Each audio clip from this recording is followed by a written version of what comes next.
Sri Joseph Vijay எனும் நான்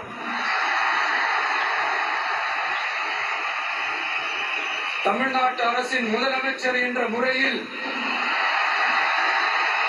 எனது கவனத்திற்குள்ளாவதும் தெரிய வருவதுமான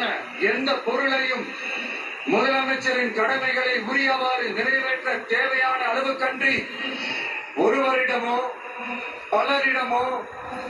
நேர்முகமாகவோ மறைமுகமாகவோ அறிவிக்கவோ வெளிப்படுத்தவோ மாட்டேன் என்று